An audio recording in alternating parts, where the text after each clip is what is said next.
All right, so these are the 4 books that I would recommend to teach you about divine masculinity. All right, so the first book that I would recommend is the Bible. And that's because in Christianity, God is presented as a masculine figure and God is presented as a fatherly figure. So reading the Bible, you get to see how God moves, like how a father moves graciously, lovingly, generously, right? And that can show you, how masculine presence, energy moves. The next reason why I recommend the Bible is because of Jesus. Jesus is, what people regard as the perfect man, the Messiah, the guy who came to save the world, right? But when Jesus comes, he comes as the servant king. He's different from any other king we've seen. He's not going to come with a crown. He's not going to come bedazzled. He's not going to make a scene. He's not going to come with a sword. He's not going to come with an army. He's going to come as a servant. So you're not even going to realize that it's him at first, right? And I think this is a beautiful figure to study because you get to see how men can move, how to have purpose, how to serve, and still maintain yourself, and still be soft, and still be gentle, and still learn, and be in the community, and have integrity, and, have values, and what does it mean to even die for something, right? And so that is why I would recommend the Bible, because at the end of the day, as humans, we were perfectly made, and on our path we end up being corrupt. So this is the best blueprint on divine healthy masculinity. This book that I would recommend is this: Men Are From Mars, Women Are From Venus. And the book is literally as plain as the title, okay? So a lot of times when it comes to what I have found, when it comes to literature on femininity and masculinity, a lot of it could be very woo-woo, very spiritual, very, like the language could sometimes be confusing. But if you want something very plain, just so plain, women are like this and men are like that. Women think like this and men think like that.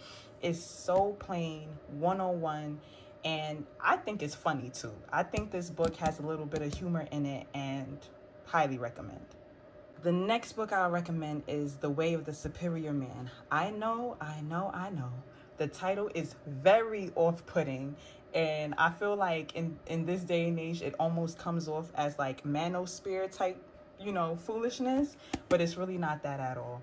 This is a really dope book about divine masculinity, but even though it was written with men in mind, this book talks a lot about femininity and masculinity moving together, right? Like you need one to have the other. Like one only acts because of the other. So this book is really on some like yin yang type of flow, if you get what I'm saying. And so because of that, it's not just for men.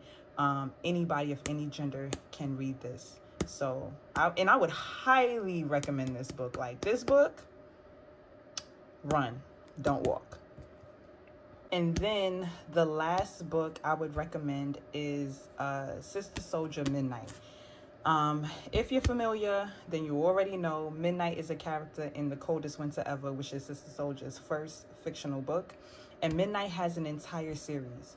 So Midnight is about a boy, because he's still a teenager. Midnight is about a boy who is from Sudan, and he has to immigrate to the U.S., and he's living in Brooklyn in the 1980s. And he has to figure out how to move as a person who's an immigrant, a person who's Muslim, a person who doesn't quite understand the culture that he's in. If you know anything, then you already know 1980s Brooklyn, 1980s period in the U.S. was crazy, right? So he's seeing a whole lot of foolishness, from drugs to violence and corruption. And he is really caught off guard with how women move in the U.S. And he is really caught off guard with how men move in the U.S., right? So he has to figure out how to move himself while still maintaining his integrity, his culture, and his faith. And this is also a love story, right? He's fighting to save his girl, his wife. He marries young. Muslim people, they can marry young. So, and I'm not saying all Muslim people, don't take me out. But yeah, this is a really good book. you know, it's a nice fictional book, and there are so many lessons. I would say that this book is written very plainly as well. Sister Souljah said that she was trying to, at the time, she was writing the Coldest Winter Ever, the sequel. But she says she stopped writing the sequel of the Coldest Winter Ever because she realized that there was a crisis in Black masculinity, and she wanted to write a book for Black men and boys to learn. So this is a beautiful book, highly recommend. And all of these books, man, woman, child, you know, run, don't walk, highly recommend. And also, happy Father's Day.